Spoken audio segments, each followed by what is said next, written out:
Dans les jours qui suivirent, une lueur d'espoir commença à poindre dans les cœurs des villageois. Maria, avec son enthousiasme contagieux, organisa des rencontres dans la petite église du village, un bâtiment aux murs de pierre usés par le temps et aux vitraux colorés qui projetaient des jeux de lumière sur le sol de bois creusé. Chaque soir, après une journée de labeur acharné, les villageois affluaient, attirés par cette promesse de renouveau.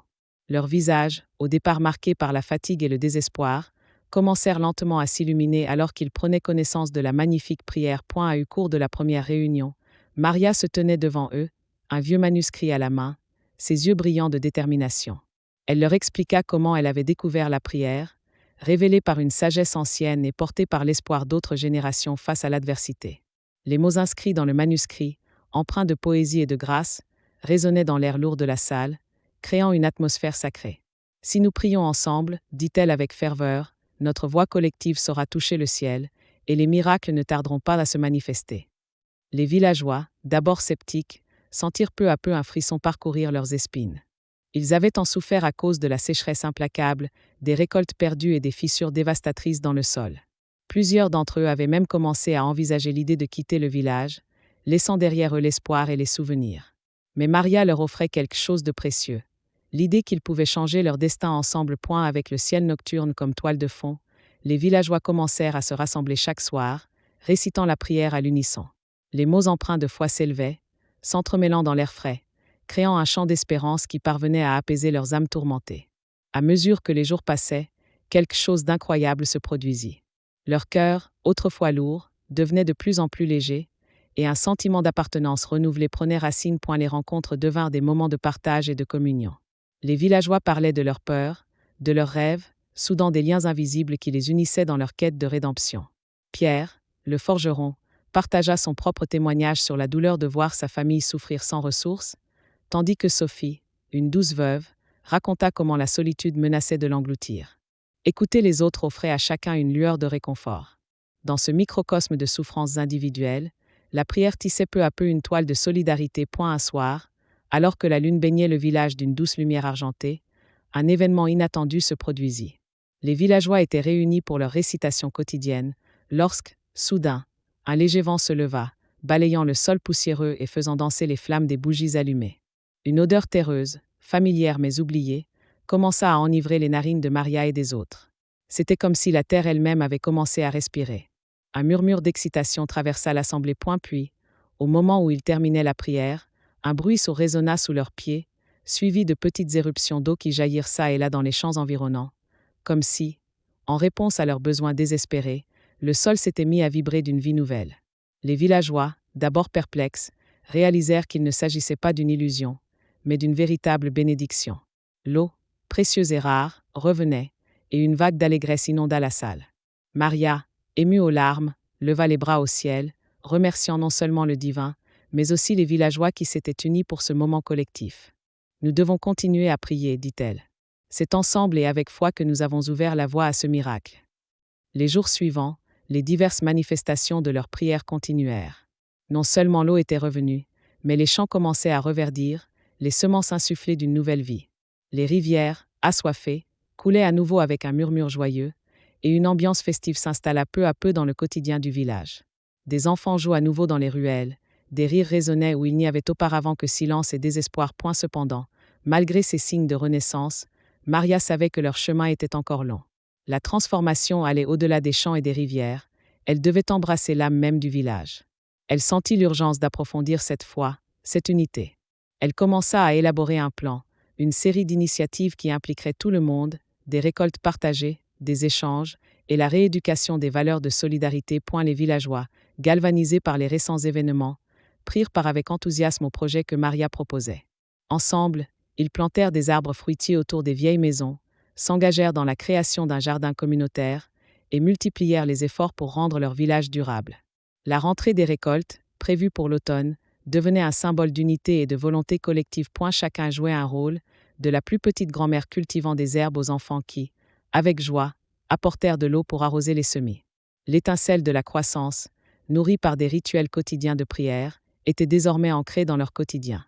Les villageois découvrirent que ces petits gestes, empreints d'un amour partagé, leur apportaient non seulement des bénéfices matériels, mais tissaient également des liens qui les unissaient comme une famille. Les saisons passèrent, et alors qu'ils fêtaient les récoltes de l'automne, l'esprit de solidarité continuait de s'épanouir.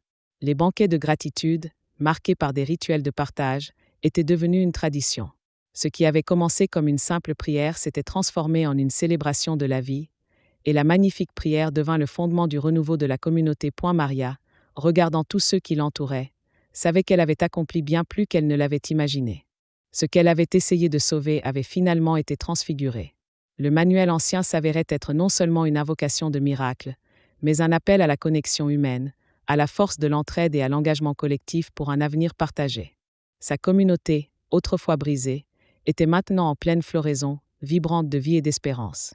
Avec une foi illuminée et des cœurs unis, ils étaient devenus l'incarnation même de la magnifique prière. Alors que le soleil se levait doucement sur le village, les premiers rayons de lumière dansaient sur les feuilles des arbres, et l'air se remplissait d'un parfum frais d'herbe et de fleurs. Les villageois, rassemblés sur la place centrale, récitaient la prière avec ferveur que Maria leur avait enseignée. Chaque matin, ce moment sacré devenait une nouvelle tradition, un lien invisible tissé entre chacun d'eux. Mais alors que les miracles semblaient s'accumuler, il y avait des murmures d'inquiétude et de méfiance qui commençaient à flotter dans l'air. Il y avait Pierre, le forgeron, un homme de peu de foi, mais dont l'esprit était toujours en éveil. Il avait été témoin de petites merveilles qui le laissaient perplexe.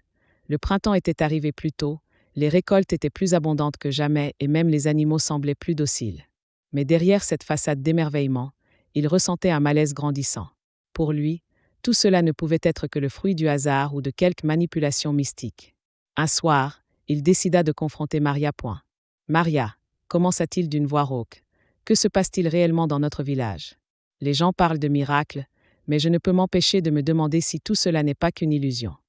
Maria, toujours souriante et paisible, lui répondit. Pierre, les miracles sont là pour nous rappeler que l'amour et la foi sont puissants. Ils ne proviennent pas de moi, mais de la lumière que chacun de nous porte en lui. Nous avons simplement décidé de croire ensemble, et cela a donné naissance à cette magie. Pierre fronce les sourcils, partagé entre scepticisme et curiosité. En marchant dans les ruelles du village le lendemain, il remarqua les enfants rendant hommage à leurs rêves en traçant des arcs-en-ciel avec la poussière sur le sol. Ils chantaient des mélodies joyeuses, des hymnes d'espoir qui emplissaient l'air d'une douce mélancolie. Cette scène laissa une empreinte sur son cœur, mais ses doutes revenaient le hanter. Dans un petit coin du village, une vieille femme, Marguerite, se tenait à l'écart, observant les événements avec un regard empreint de sagesse mais aussi d'inquiétude. Son fils, Émile, revenait tout juste d'un long voyage, et bien qu'il ait lui-même été témoin de changements extraordinaires dans le monde extérieur, Marguerite craignait que cette évolution spirituelle ne détourne son fils de ce qu'elle considérait comme la réalité. Émile, as-tu vraiment cru à toutes ces histoires? Lui demanda-t-elle lorsque, enfin, il revint chez eux. Est-ce que tout cela ne va pas nous mener à notre perte? Maman, je ne sais pas, répondit Émile, les yeux brillants d'émerveillement. Ce que j'ai vu dans le monde extérieur me fait croire en des choses que je n'aurais jamais imaginées. La gentillesse engendre la gentillesse, et l'amour engendre des miracles. Peut-être que cette prière que les villageois récitent peut vraiment changer notre destin. Les jours passèrent, et comment ignorer les miracles croissants? Des personnes qui étaient autrefois malades se retrouvaient guéries après avoir seulement assisté à la prière. Des conflits de longue date entre voisins se résolvaient par une simple poignée de main. Pourtant, pour Pierre, ces miracles ne suffisaient pas. Il décida alors de rassembler un groupe de sceptiques, d'hommes et de femmes qui, comme lui, doutaient de cette magie collective. Ils trouvèrent refuge près du vieux chêne, à l'extérieur du village, où ils échangèrent leurs craintes et leurs frustrations sous un ciel étoilé. Que allons-nous faire pour découvrir la vérité? Demanda Louise, une boulangère au cœur lourd. Pierre, les bras croisés, répondit avec détermination. Nous devons confronter Maria. Nous devons l'interroger sur la source de ces miracles et l'avenir de notre village. Le lendemain matin, le groupe se dirigea vers la maison de Maria, à l'orée du village. Quand ils arrivèrent, elle était en train de jardiner, les fleurs éclatantes de couleurs illuminant son petit potager. En les voyant approcher avec des visages fermés, elle essuya ses mains sur son tablier et sourit. « Bonjour, mes amis. Que puis-je faire pour vous aujourd'hui ?» Pierre, prenant une profonde inspiration, prit la parole pour le groupe. « Maria, nous devons te parler. Bien que nous voyons des changements autour de nous, nous avons des doutes. D'où viennent ces miracles ?» Maria les observa attentivement, puis s'installa sur une pierre, invitant tout le monde à faire de même. « Écoutez-moi, dit-elle doucement, les miracles ne viennent pas de moi. Ils viennent de la communion de nos âmes, de notre volonté d'ouvrir nos cœurs. Quand nous unissons notre foi et nos intentions, nous créons une réalité bien plus grande que nous ne l'imaginons. C'est donc une affaire d'illusion collective? Demanda Louise, son regard naviguant entre l'espoir et le scepticisme. Maria prit un moment de silence pour choisir ses mots. Parfois, l'illusion est justement ce qui nous permet d'atteindre le sublime. Si vous êtes sceptique, c'est votre droit. Mais comprendre que la foi est avant tout une choix personnelle peut apporter une paix intérieure et une harmonie dans ce monde. Les mots résonnèrent dans l'esprit de chacun. Pierre, bien que toujours sur ses gardes, commença à reconnaître la sagesse dans les paroles de Maria. Quelque chose en lui se mit à se fissurer, ouvrant la voie à une légère curiosité. Et ainsi, au milieu d'échanges d'idées et de débats animés, une petite étincelle commença à briller, une promesse de réconciliation entre le cœur et l'esprit. Les villageois, qu'ils soient croyants ou sceptiques, continuèrent de se rassembler, partageant leurs histoires d'espoir et de doute, renforçant les liens communautaires et bâtissant ensemble un pont entre la foi et la raison. Malgré les signes de renouveau, certains villageois sont sceptiques. Un groupe de voisins exprime leurs craintes, craignant que rien ne change véritablement ou que la prière soit inutile. Maria, avec du courage, décide d'organiser une réunion pour adresser leurs inquiétudes. Elle partage une histoire personnelle sur sa propre foi, qui témoigne du pouvoir de la prière dans sa vie. Cela amène d'autres villageois à partager leurs propres expériences, créant un récit collectif de foi. Cette réunion se termine par une prière commune, renforçant leurs liens. Les jours suivants, Maria ressent un élan dans son cœur, une conviction que la force de leur communauté pouvait surmonter les doutes. Elle commence à se joindre à des petits groupes de prière qui se forment dans le village. Chacun apporte ses préoccupations et ses espoirs.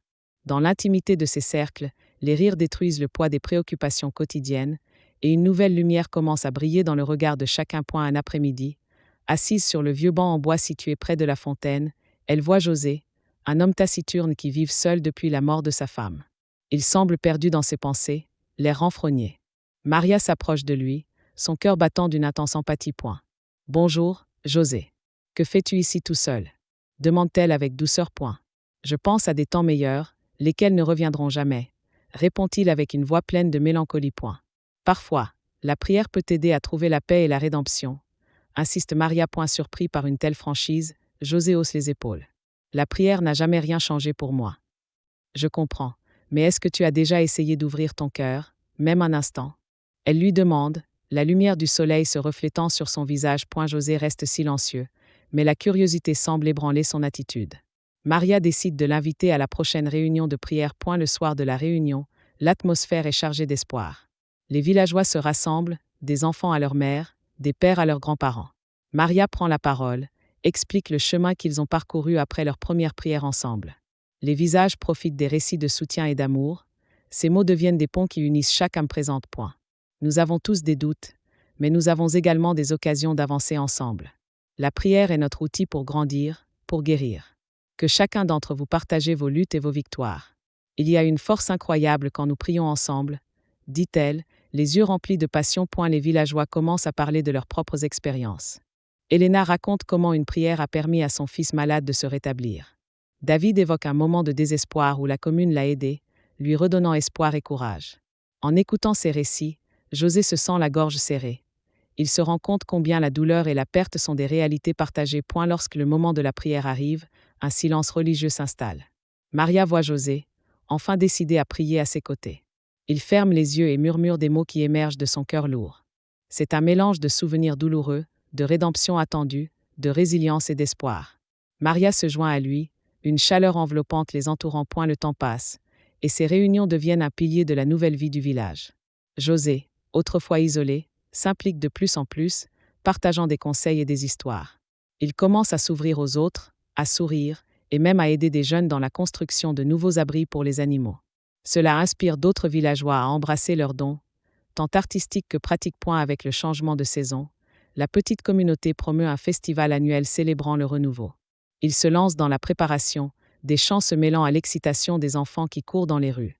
L'odeur du pain fraîchement cuit flotte dans l'air, tandis que les enfants rient et jouent. Elle se dresse sur une petite scène, entourée de banderoles colorées, et regarde la foule. Leurs visages illuminés de joie étalent le cœur de Maria. Aujourd'hui, nous célébrons ce que nous avons construit ensemble. Elle crie, le cœur battant. Les villageois applaudissent, puis chantent une mélodie ancienne, une hymne de gratitude et de joie. José, en tête de la foule, sourit comme jamais auparavant, la foi établie en lui permettant de retrouver une partie de lui-même qu'il pensait perdue. Ce festival ne célèbre pas seulement les temps meilleurs, mais surtout le chemin parcouru collectivement, l'harmonie retrouvée et la force résultante de la prière. Le lien entre chacun se renforce, ineffable et puissant, montrant que la communauté ne peut pas simplement survivre, mais également prospérer à travers des épreuves.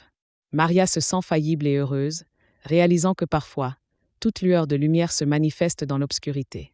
Elle sait qu'ensemble, ils peuvent vaincre n'importe quelle tempête. Alors que la communauté continue d'expérimenter des miracles, des événements plus étranges et défiant l'explication commencent à se manifester.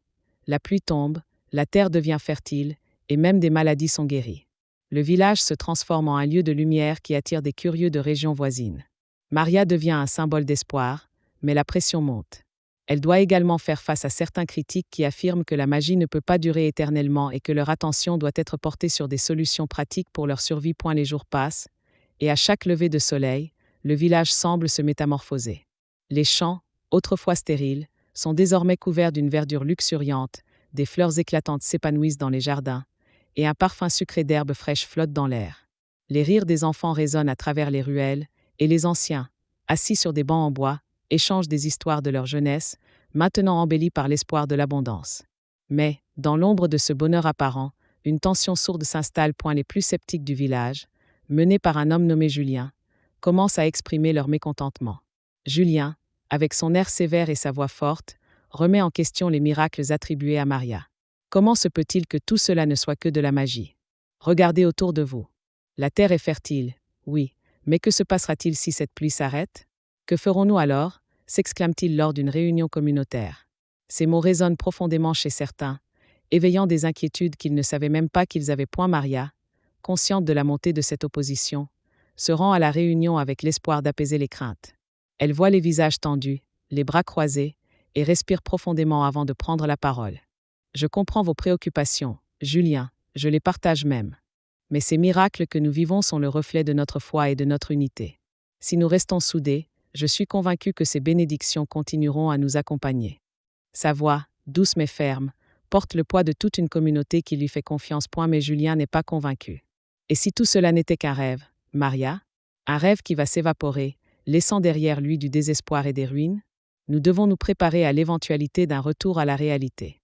Son regard est acéré, et il scrute l'assemblée comme pour chercher des alliés. Et la tension monte encore d'un cran, et un murmure s'élève parmi les villageois. Certains hochent la tête en signe d'approbation, d'autres regardent Maria avec une lueur de doute dans leurs yeux. Elle sait qu'elle doit faire plus que simplement parler d'espoir, elle doit agir. Dans les jours suivants, Maria décide de concentrer ses efforts sur l'éducation populaire. Elle organise des ateliers pour enseigner aux villageois comment cultiver la terre avec les nouvelles techniques qu'ils ont apprises grâce à l'abondante récolte. C'est essentiel, explique-t-elle lors d'une réunion, que nous ne dépendions pas uniquement des miracles. Nous devons apprendre à utiliser les dons que nous avons reçus de manière durable. Julien, bien qu'encore sceptique, commence à voir l'impact de ses efforts sur la communauté. Les gens sont enthousiastes, et les rires d'enfants fusent dans les champs pendant qu'ils apprennent à semer. Il est difficile de rester insensible face à une telle preuve de solidarité et d'espoir. Mais au fond de lui, il reste hanté par une peur persistante et les doutes refont surface lorsque, quelques semaines plus tard, des nuages sombres se profilent à l'horizon. Un matin, alors que le village se réveille sous un ciel menaçant, une pluie soudaine s'abat sur eux. Mais cette fois, elle est accompagnée de bourrasques de vent qui déferlent de manière inattendue. Les villageois, d'abord joyeux, commencent à s'inquiéter. Les rivières qui avaient été si paisibles semblent se déchaîner, et bientôt, une inondation menace les récoltes qu'ils ont tant travaillé à nourrir.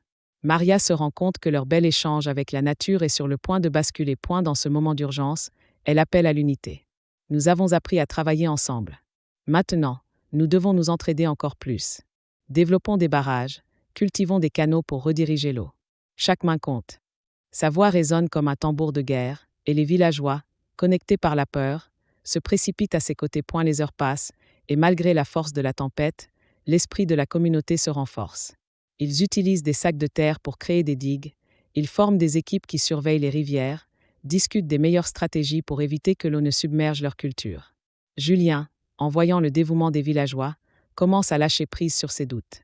Les efforts sincères de chacun lui rappellent que l'amour et la solidarité peuvent surmonter même les défis les plus accablants. Alors que la nuit du désespoir passe, le village se retrouve ensemble, épuisé mais déterminé. Le lendemain, Alors que les premières lueurs de l'aube se faufilent à travers les nuages gris, ils constatent que la tempête a fini par céder. Ils ont gagné. La terre, encore humide mais non inondée, leur appartient toujours. Maria sort pour saluer le lever du soleil, le cœur lourd mais lumineux d'espoir. Elle sait maintenant que la magie dont les villageois parlent ne réside pas seulement dans des phénomènes inexplicables, mais également dans la force qu'ils trouvent en eux-mêmes et dans l'amour qu'ils partagent. Julien, s'approchant d'elle, lève un verre d'eau fraîche en souriant. Peut-être que cette magie existe, après tout, murmure-t-il, sa voix portant un nouveau respect pour ce que Maria représente. Le village continue d'avancer, soudé par cette expérience. Les miracles, même s'ils sont incompréhensibles, prennent désormais une nouvelle forme. Maria se rend compte que la véritable essence des miracles est l'unité, l'entraide, et surtout, la possibilité d'un avenir partagé, brillant et enrichi par des choix pragmatiques. Les vagues des défis à venir n'éteindront jamais la lueur de leur espérance collective. Confrontée à ses doutes, Maria reste ferme. Elle propose de combiner la prière avec des actions concrètes pour le bien du village. Ensemble, ils commencent à planter des semences, réparer les maisons et soutenir les plus vulnérables. Chaque acte devient une offre de gratitude et la prière devient un chant qui accompagne leur travail. Les miracles continuent et la prospérité du village laisse les cœurs et les esprits pleins d'espoir. Maria devient le leader bien-aimé, mais la communauté comprend que la foi et l'action vont de pair. Avec le temps, la place centrale du village, souvent oubliée et délaissée, commence à prendre une nouvelle vie. Les enfants, guidés par leurs parents, dessinent des motifs colorés sur les murs de la vieille fontaine. Les femmes se rassemblent pour tisser des étoffes, créant des drapeaux vibrants qui flottent au vent léger. Les hommes, quant à eux, se groupent au marché pour échanger des denrées alimentaires cultivées localement, promouvant ainsi une économie solidaire. Chaque matin, une nouvelle vague de vie embrasse le village, comme si un souffle divin l'animait. Le facteur principal de cette transformation réside dans l'effet inspirant de Maria, qui, au fil des semaines, réussit à insuffler une fervente unité et une créativité sans précédent. Ses paroles résonnent encore dans l'air, encourageant chacun à croire que leur labeur n'est pas en vain, mais un acte digne de l'amour qu'ils portent les uns aux autres. Elle évoque souvent l'histoire de leurs ancêtres, qui avaient, à une époque révolue, fait face à des défis similaires et avaient trouvé la force dans leur solidarité. Un jour, alors qu'ils terminent d'ériger une nouvelle structure communautaire destinée à servir de lieu de rencontre et de célébration, Maria réunit les habitants au crépuscule. Le soleil tombant trace des ombres dodues sur le sol, et la scène est empreinte de chaleur humaine. Elle commence à parler, la voix douce mais tremblante d'une émotion palpable. « Mes amis, regardez ce que nous avons accompli ensemble. Chaque brique que nous avons posée ici raconte une histoire, celle de nos rêves, de nos luttes et de notre espoir partagé. » Tout au long de son discours, les souvenirs des temps difficiles reviennent à l'esprit de chacun. Les sécheresses passées, la pauvreté, la désolation. Mais aujourd'hui, au lieu de l'apitoiement, il y a une fierté palpable. Ne laissez jamais les doutes nous fragiliser. Nous avons vu des miracles, et ce miracle, c'est nous. Ensemble, unis dans notre foi et notre travail. À mesure que ces mots s'envolent, les regards s'illuminent, et chacun se rend compte qu'ils sont forts, non pas malgré leurs différences, mais grâce à elle. Inspirés par Maria, les jeunes commencent à s'impliquer davantage dans les projets communautaires. Ils apportent des idées nouvelles, des initiatives qu'ils veulent entreprendre. Une équipe de jeunes se lance dans la création d'un jardin communautaire où chacun peut cultiver ses propres fruits et légumes, tout en apprenant les uns des autres. C'est une belle représentation de leur volonté de prendre leur avenir en main. Les saisons passent, et le village, autrefois en déclin, prospère à nouveau. Les récoltes sont abondantes, et la fête de la moisson devient une tradition si attendue. Lors de cette célébration, la convivialité enveloppe chaque habitant, comme un manteau doux. Maria, toujours au centre de cette effervescence, est entourée d'enfants qui chantent et dansent, remplissant l'atmosphère de rire et de musique. Alors que la nuit tombe, les villageois se rassemblent autour d'un grand feu. Les flammes dansent sur les visages rayonnants, et chacun se perd dans un doux souvenir ou rêve des lendemains potentiels. C'est là que Maria propose une fois de plus une prière collective. La voix joyeuse de chacun s'élève dans l'air, alors que leurs vœux pour le village résonnent comme une promesse. Ce moment de communion renforce les liens déjà solides entre eux. Cependant, la vie n'est pas sans défi. Un nouveau problème surgit lorsque des rumeurs commencent à circuler sur l'arrivée imminente d'une grande entreprise qui souhaite s'installer à proximité. Beaucoup craignent que cela ne détruise l'harmonie qu'ils ont construite. Ces inquiétudes génèrent des tensions au sein de la communauté. Certaines personnes, séduites par l'idée de progrès et d'opportunités économiques, s'opposent aux fervents défenseurs de la tradition et de la sauvegarde de leur village. Maria comprend alors qu'elle doit agir rapidement pour unir le village face à cette nouvelle menace. Elle convoque une réunion, rassemblant des représentants de chaque groupe. Les murs du nouvel édifice communautaire vibrent d'un mélange d'émotions. Certains habitent la peur, d'autres l'enthousiasme d'un changement. Maria, avec son charisme et son empathie, invite chacun à exprimer ses ressentis tout en restant respectueux. Nous devons trouver un terrain d'entente, dit-elle avec calme. Il est normal d'aimer ce que propose la modernité, mais n'oublions pas ce qui est réellement précieux. Nous avons reconstruit notre village parmi les ruines, nous avons cultivé notre terre et nos échanges. Puisons dans cette fierté pour forger notre avenir. Après des heures de débat, de larmes et de rires, un plan commence à émerger. Ils décident de proposer à l'entreprise de coopérer plutôt que de s'affronter. Ils élaborent un projet qui mettrait en avant l'exploitation durable des ressources, garantissant le respect de l'environnement et de la culture locale. Prendre leur destin en main, voilà ce qu'ils veulent. Maria, grâce à son leadership, parvient à rassembler les cœurs pour se défendre sans sacrifier leurs valeurs. Lorsque l'entreprise obéit à leur demande de réunion, le village est plus qu'un simple groupe de personnes. Ils sont une communauté, transportés par une vision commune, défiant la menace d'une exploitation inconsidérée. Les jours suivants ne résultent pas seulement d'un combat contre une entreprise, mais d'un dialogue. Ils partagent leurs valeurs, leur passion pour ce qu'ils ont construit ensemble et leur désir de croître tout en respectant leur histoire. Avec la ferveur de leurs convictions, et sous la direction inspirante de Maria, le village parvient à instaurer un partenariat inattendu. Quelques mois plus tard, ils voient l'aboutissement de leurs efforts, une nouvelle entreprise qui, loin de fragmenter leur communauté, contribue à la sauvegarde de leur culture, en soutenant leurs artisans et en valorisant le commerce local. Rassemblés autour d'une table pour fêter ce succès, les villageois et les représentants de l'entreprise échangent des idées et des rêves. Maria les observe avec satisfaction, le cœur rempli de gratitude. Cela prouve une fois de plus que la foi alliée à l'action peut engendrer de véritables miracles. Ils ne sont plus seulement un village, mais une lueur d'espoir pour d'autres communautés confrontées au même dilemme, un phare de solidarité, prouvant que l'amour et la détermination peuvent transformer les défis en opportunités. Ainsi, au fil des mois, le village devient un élan de créativité, une plateforme d'échange où les idées circulent et se nourrissent les unes des autres. Chacun, fort des leçons du passé et motivé par les promesses de l'avenir, se remet en question, apprend et grandit. Maria, consciente de cette évolution, sait que son rôle n'est pas de garder la lumière pour elle-même, mais de permettre à chacun de briller. C'est ici que réside la véritable essence de sa mission et de son amour pour ce lieu. Dans ce village, les rires résonnent, les chants s'élèvent au firmament, et les cœurs battent à l'unisson. Ils ont tissé un récit commun, forgé de foi, d'amour et d'action. Les défis ne manquent jamais, mais ils se tiennent désormais ensemble, armés de la conviction profonde que rien n'est insurmontable lorsque l'on refuse de sombrer dans le désespoir. Et à chaque lever de soleil sur la vallée, ils en sont la preuve vive, enracinés dans la terre et portés par le vent de leurs rêves. Dans le calme post-tempête, alors que les nuages se dispersaient pour laisser place à un ciel bleu éclatant, Maria et les villageois émergèrent de leur refuge, leur cœur battant à l'unisson. Ils avaient vécu ensemble cette épreuve, et l'atmosphère était chargée d'une énergie nouvelle, une sensation palpable de renaissance. Les débris étaient éparpillés autour d'eux, mais la beauté du paysage avait été préservée.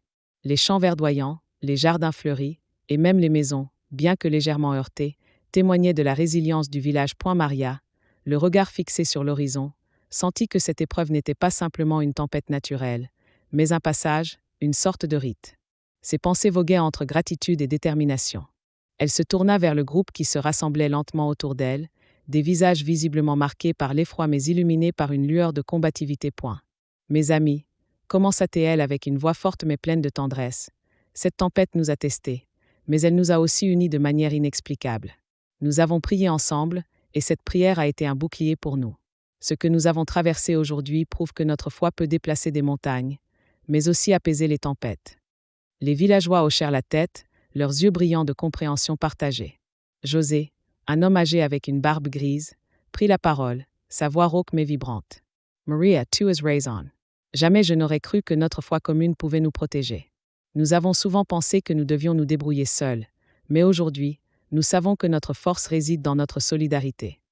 À ces mots, un murmure d'approbation parcourut la foule. C'était comme si chaque îlot de souffrance avait été transformé en un phare d'espoir. Les jeunes gens, qui avaient auparavant l'habitude de se tenir à l'écart des réunions, s'avançaient maintenant, attirés par ce sentiment de communion. Les villageois commencèrent à nettoyer et à réorganiser leur espace de vie. Les enfants, pleins d'enthousiasme, aidèrent à ramasser les feuilles et les branches tombées. Les femmes, avec des sourires chaleureux, offrirent des repas pour renforcer les esprits fatigués. Les hommes se mirent à reconstruire ce qui avait été abîmé, mais aussi à édifier de nouvelles structures, plus solides, comme si cette tempête avait été un appel à transformer le village pour l'avenir. Dans cette atmosphère, l'idée surgit d'organiser une grande fête en l'honneur de leur résilience. Un rassemblement où chacun pourrait partager des histoires, des rires, et célébrer leur unité retrouvée. Maria, inspirée par cette dynamique, proposa d'ériger une nouvelle statue au centre du village, une représentation de tous, main dans la main, regardant vers l'avenir. Ce symbole de stabilité et d'espoir serait un rappel que leur communauté, tout comme une prière, était plus forte lorsqu'elle était unie. Au fil des jours, le village reprit un rythme normal, mais avec une nouvelle lueur dans les yeux. Les réunions de prière prenaient une ampleur inédite, les chants résonnant à travers la vallée comme un écho de joie et de détermination. Chaque prière, chaque rassemblement, était l'occasion de se retrouver, de raconter les récits héroïques de ceux qui avaient bravé la tempête, et de se projeter ensemble vers l'avenir. Peu à peu, les villageois réalisèrent que leurs difficultés étaient devenues des leçons. Ils avaient appris que l'entraide ne se limitait pas à surmonter des épreuves, mais à cultiver chaque jour des relations solides et responsables. L'instinct de protection s'était intensifié, et les enfants grandissaient dans cet environnement où l'entraide devenait un réflexe naturel. L'amour qui s'était installé entre eux devint une force motrice, poussant chacun à donner le meilleur de soi-même pour le groupe. Les rituels communautaires s'intensifièrent, intégrant des traditions anciennes mêlées à de nouvelles, créant ainsi une culture vibrante et vivante. Ils organisèrent des marchés hebdomadaires pour échanger leurs produits et histoires, transformant ces moments en occasion de célébration de leur vie commune. Les saisons passèrent et apportèrent leur lot de récoltes abondantes, mais aussi de défis. Chaque nouvelle difficulté était maintenant affrontée avec une confiance renouvelée.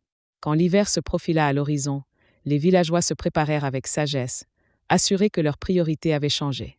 Ils prenaient soin non seulement des récoltes, mais aussi les uns des autres, s'assurant que chacun avait de quoi traverser les rigueurs de la saison froide. Un jour, alors que l'hiver s'installait, Maria s'assit avec quelques villageois autour d'un feu. Le crépitement des flammes accompagnait les rires et les récits. Alors que la neige tombait doucement à l'extérieur, elle prit un moment pour réfléchir sur ce qu'ils avaient réalisé ensemble. Elle savait que la tempête n'était pas un obstacle, mais une bénédiction déguisée, une chance de se révéler et de se redéfinir. N'oublions jamais, dit-elle, en posant une main sur le cœur, que notre voix collective est notre plus grand atout. Peu importe les tempêtes qui pourraient se présenter, nous avons prouvé que nous pouvions nous unir dans la voie de la prière et de l'amour.